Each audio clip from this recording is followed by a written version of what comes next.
आता तरी मी तर म्हणेल हा सगळा भ्रष्टाचार चाललेला आहे सगळ्या गोष्टींमध्ये। एकदा माणसांनी जे नवीन चेहरे उभे करतात परत नंतर ते 5 वर्ष दाखवत नाही, पण आम्ही स्थानिक लेवलला इथंच आहोत, वर्षानुवर्ष आम्ही काम करत आहोत आणि इथून पुढेही काम करत राहू। आणि भाजप काय करतंय, लाडकी बहीणचे नुसती योजना करते देते, त्याचे पाठपुरावे आम्हीच करत आहोत सगळ्या गोष्टींमध्ये। त्याच्यामुळे मी त्यांच्या विरोधात सुद्धा अगदी खंबीरपणे मी ही निवडणूक लढवतीये। आणि हे इलेक्शन म्हणजे ही निवडणूक मला लढवायला जी जनता आहे त्यांनी सांगितलं, म्हणजे ते येऊन म्हणत होते की ताई तुमचं काम आहे, तुम्ही अपक्ष तर अपक्ष। मंडळी नमस्कार, मी निखिल सुकरे, नवराष्ट्रामध्ये तुमचं स्वागत आहे। सध्या महापालिकेची धामधूम आहे, सगळीकडे प्रचार आपण पाहतो आहोत। अर्थात आज शेवटचा दिवस आहे प्रचाराचा। आपण काही उमेदवारांशी भेटणार आहोत, त्यांच्याशी गप्पा मारणार आहोत, त्यांच्या प्रचाराबद्दल, रणनीतीबद्दल आणि लोकांच्या केलेल्या कामांबद्दल आढावा त्यांच्याकडून घेणार आहोत। आपण सध्या गौरीताईंकडे आलो आहोत। गौरीताई चव्हाण इथनं अपक्ष उमेदवार आहेत आणि त्या उमेदवारी करत आहेत। ताई, कुठल्या मुद्द्यांवरती निवडणुकीला सामोरे जाणार आहात? सगळ्यात पहिल्यांदा तर महिलांसाठी शौचालय नाहीये तिथे। मंगळवारपेठमध्ये नाले वगैरे असे तुडुंब वाहून जातात, पण त्याच्यावरही काही प्रक्रिया नाहीयेत कुठल्या गोष्टी। आज मी जेवढी लोक सत्तेवर आहेत त्यांना एक प्रश्न म्हणजे एक चॅलेंज देते की महिलांसाठी एक तरी शौचालय कुठे आहे का, आणि जर तसं जर एका जरी प्रभागातून एक जरी महिलांसाठी शौचालय दिसेल तर मी त्यांना बक्षीस देईन।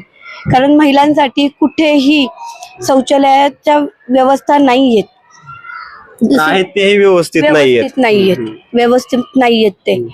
आणि करोना काळामध्ये सुद्धा कोणाकडून म्हणजे आपण कसली अपेक्षा न करता 2 वर्ष सलग आपण अन्नदान केलेलं आहे। शनिवारवाडा परिसर जो आहे तिथं गोरगरिबांना आपण जेवण देत होतो 2 वर्ष, आणि तेही चांगल्या प्रतीचं देत होतो। त्याच्यानंतर ही जी लाडकी बहीण आहे, हे जे मिळतात पण त्याची जी कामं आहेत, KYC करणं किंवा आणखीन बाकीच्या ज्या सरकारी ज्या कुठल्या आहेत त्या सुद्धा आम्हीच पूर्णत्वाला घेऊन जात आहोत। म्हणजे सरकारी योजना आणतं पण त्या लोकांपर्यंत तुम्ही घेऊन गेलेला पोहोचवतोय। तर पूर्णपणे एखादी महिला आली तर तिला पूर्णपणे त्यांना माहिती नसतं की KYC कुठं करायची काय। आज अंगणवाडीच्या महिलांमध्ये मी त्यांच्या संपर्कात राहून ते सगळी कामं करून घेत आहेत। किंवा दवाखान्याची सुद्धा काही योजना असतात की शहरी गरीब झालं किंवा आणखीन काही बिलं माफ करायची असतात, आरोग्य विमा असतात, त्याच्यामध्ये सुद्धा आम्ही सगळ्या महिलांना किंवा स्थानिक लेवलमध्ये जे प्रभागामध्ये आहेत त्यांना आम्ही पूर्णपणे मदत आजपर्यंत करत आलेलो आहोत आणि इथून पुढेही करू। पण महिलांसाठी ज्या सुरक्षा पाहिजेत त्या आपल्या प्रभागातून कुठेही नाहीयेत, आणि जे सत्तेवर लोक आहेत ते सुद्धा काही करत नाहीये। काय विचार करत नसेल असं तुम्हाला वाटतं? आता उमेदवारी करत आहात तुम्ही, का करत नसतील कोणी विचार? काही आता तरी मी तर म्हणेल हा सगळा भ्रष्टाचार चाललेला आहे सगळ्या गोष्टींमध्ये। एकदा माणसांनी जे नवीन चेहरे उभे करतात परत नंतर ते 5 वर्ष दाखवत नाही, पण आम्ही स्थानिक लेवलला इथंच आहोत, वर्षानुवर्ष आम्ही काम करत आहोत आणि इथून पुढेही काम करत राहू। आम्ही जर सत्तेमध्ये आलो तर ह्या सगळ्या गोष्टींचा आम्ही पाठपुरावा नक्कीच घेणार आहे, पाठपुरावा करणार सगळ्या गोष्टी। बरं, हे झालंच की, पण आता लोकांमध्ये जात असताना तुम्हाला कसा रिस्पॉन्स आहे लोकांचा? कारण बघायला गेलं तर सध्या मागच्या टर्मला जर बघायला गेलं तर भाजपची सत्ता होती पुणे महापालिकेवरती, राज्यामध्ये भाजप प्रणित सरकार आहे, केंद्रामध्ये भाजपचं सरकार आहे। ह्या सगळ्यामध्ये तुम्हाला कुणाचं आव्हान आहे असं वाटतं? त्यांच्याशी तुम्ही कशा प्रकारे लढताय? जरी भाजपची सत्ता असली, जरी त्यांचं आव्हान असलं तरी पण मी अगदी खंबीरपणे त्यांच्या विरोधात सुद्धा लढायला तयार आहे, कारण की तेवढी कामं आहेत। आणि भाजप काय करतंय, लाडकी बहीणचे नुसती योजना करते देते, त्याचे पाठपुरावे आम्हीच करत आहोत सगळ्या गोष्टींमध्ये। त्याच्यामुळे मी त्यांच्या विरोधात सुद्धा अगदी खंबीरपणे मी ही निवडणूक लढवतीये।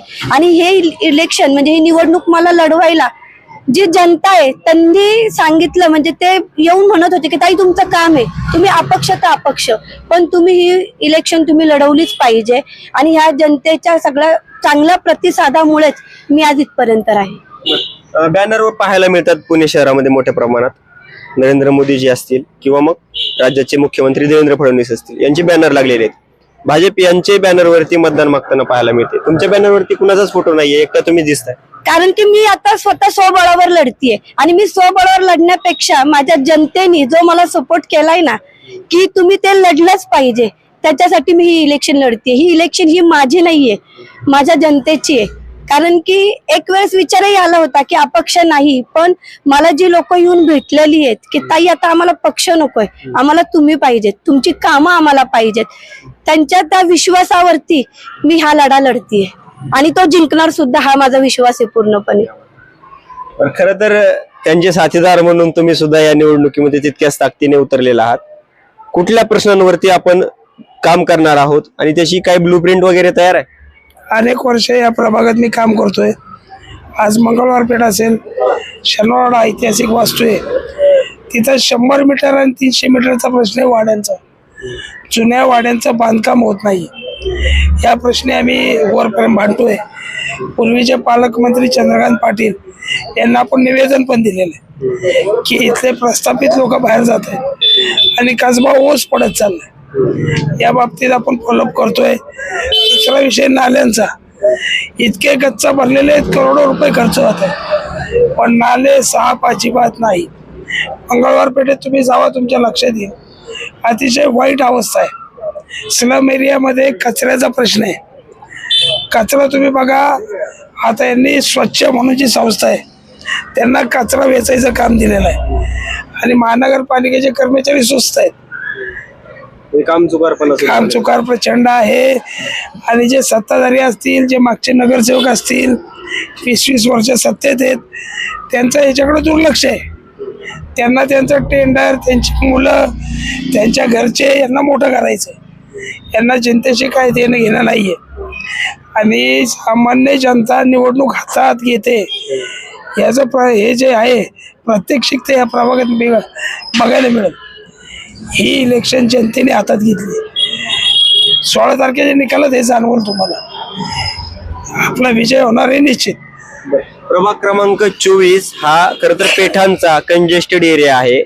इथं ट्रॅफिकचा प्रश्न मोठा आहे, पाण्याचे बरेच प्रश्न अनेक वेळा पाहिला आपण, आंदोलन काही लोकांनी केली, कचऱ्याचा प्रश्न आहे, हे प्रश्न मांडले जातात. ह्या सगळ्या प्रश्नांवरती तुम्ही एक उमेदवार म्हणून आगामी काळामध्ये काय उपाययोजना करण्याचा विचार करत आहात, त्याच्यावरती काय काम करणार? सगळ्यात महत्वाचा ट्रॅफिकचा प्रश्न जो आहे, तुम्ही दगडूशेठला बघा, चतुर्थी असली की संपूर्ण महाराष्ट्रातून लोक पाय पडायला, हे वाड्यांचा जो कसबा आहे अख्खा लॉक होऊन जातो. पार्किंग नक्की कशी करावी, काय करावं, कुणाचंही विजन नाही. आगामी काळात आम्ही एखादं प्रायव्हेट पार्किंग उभारू, त्यासाठी करू. कचऱ्यासाठी एक मोठा प्रकल्प डोक्यात आहे, त्यासाठी एखादं डम्पिंग ग्राउंड घेता येईल. सगळा कचरा तिथं आणून, तिथं एक केमिकल आहे, पावडर आहे, ते आता आम्ही बघून ठेवली, ते टाकून कचरा माती होती त्याची. असं काय त्यांच्या डोक्यात नाही. नदी सुधार प्रकल्पात इतका करोडोनी निधी येतो, जातो कुठं? त्याचं गटार करून टाकलंय. गटार म्हणजे त्या नदीत संडासचं पाणी, गटाराचं पाणी, त्याच पाण्यात आम्ही गणपती विसर्जन करतो. अशी वाईट अवस्था आहे. या लोकांना स्वतःचा विकास करायचा आहे. प्रभाग 24 तुम्हाला वाटतो असं काय नाही, इथल्या लोकांना मोठमोठे नेते आहेत आमच्या प्रभागात, त्यांना विचारा त्यांनी काय केलं. एक मुतारी बांधायला 10 लाख रुपये, मुतारीला फक्त टाईल्स लावायचे झालं का? अरे पण ती मुतारी कशी आहे, त्याचा वापर होतोय का, अजिबात बघत नाही. इथं व्यापारी संकुल आहेत, त्याच्यामध्ये पार्किंग काय, रोजच्या हाणामाऱ्या, गुन्हेगारी वाढती, तरुण मुलं व्यसनांच्या अधीन होत आहेत, यांना काही देणं घेणं नाहीये त्याच्याशी. तर अशा अनेक प्रश्न 24 मध्ये, त्यावर आम्ही नक्की काम करू. तुमच्याकडे येतोच मी. ताई, तुम्ही ताईंबरोबर सातत्यानं प्रचारामध्ये आहात, काय रिस्पॉन्स आहे, काय प्रश्न आहेत इथले, लोक काय सांगतायत तुमच्याबरोबर? रिस्पॉन्स तर ताईंना खूप छान आहे. आणि आमच्याकडनं पर्सनली, म्हणजे माझ्याकडनं पर्सनली, कारण मी 8 महिन्याची प्रेग्नंट आहे, पण आम्ही सपोर्ट का करतोय त्यांना, की त्यांची कामं आहेत, कामं असल्यामुळे आम्ही त्यांना सपोर्ट करतोय. अगदी रात्रीचे 10, 12, 1, 2 वाजता जरी फोन केला की वहिनी असं, की वहिनी इथं प्रॉब्लेम आहे आम्हाला, की वहिनी आणि भाऊ हे दोघंही म्हणजे तिथे हजर असतात. म्हणून आम्ही त्यांच्यासाठी आज उभं राहतो, त्यांच्यासाठी लढतोय.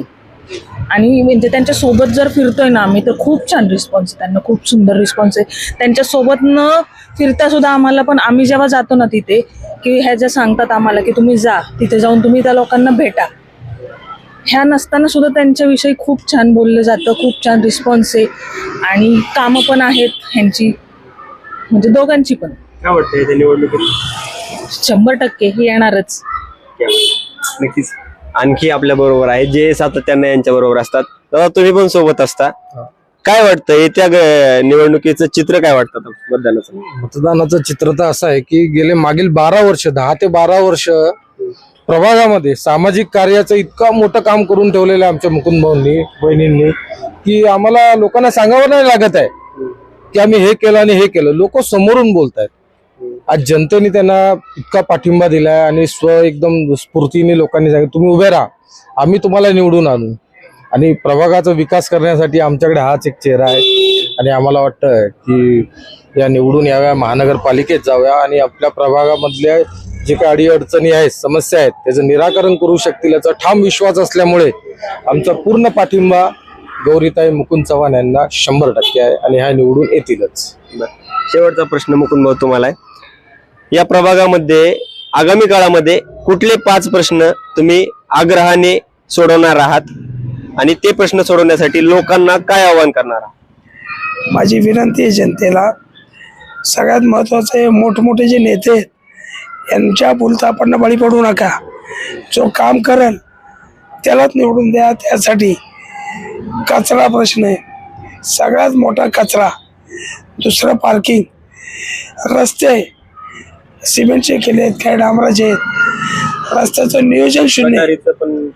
गटारींचा पण प्रॉब्लेम. तेच रस्ते खणतात, गटारी तशाच. तुम्हाला ते प्रकार आहेत. प्यायचं पाणी नाही येत. तुम्ही बघा आता 9 वाजताच पाणी जातं. पाण्याचं नियोजन शून्य आहे. या सगळ्या प्रश्नावर आम्ही नक्की लोकांना काय आव्हान असेल 15 तारखेसाठी? बरेच लोक मतदानाला बाहेर पडत नाहीत. नाही पडलं पाहिजे. नंतर रडत नका बसू की आमचं हे काम झालं नाही ते काम झालं नाही. योग्य उमेदवाराला निवडा. तुम्हाला जो सक्षम वाटेल, काम करतोय, जो करू शकतो त्याला निवडा. त्यासाठी मतदान केलं पाहिजे. आणि सगळ्यांना हात जोडून विनंती आहे, मतदानासारखं पवित्र कार्य तुम्ही करा, हे टाळू नका. 5 वर्ष तुम्हाला रडावं लागणार नाही. त्यासाठी आत्ताच तुमचा निर्णय तुम्ही मतदानाद्वारे द्या. धन्यवाद दादा आमच्यासोबत बोलल्याबद्दल. निवडणुकीची धामधूम सगळीकडे सुरू आहे पण मतदानाचा टक्का उंचावला पाहिजे याच्यासाठी सर्वच उमेदवार जे आहेत ते हिरिरीनं प्रयत्न करताना पाहायला मिळतात. दादांनी सुद्धा विनंती केलेली आहे की तुम्ही घराच्या बाहेर पडा, योग्य उमेदवाराची निवड करा. येत्या 15 तारखेला मतदान होतंय. हा व्हिडिओ तुम्ही पाहिला असेल. त्याच्यामधून आमची सुद्धा तुम्हाला विनंती आहे की तुम्ही येत्या 15 तारखेला मतदान केलं पाहिजे. धन्यवाद. पाहत राहा नवराष्ट्र.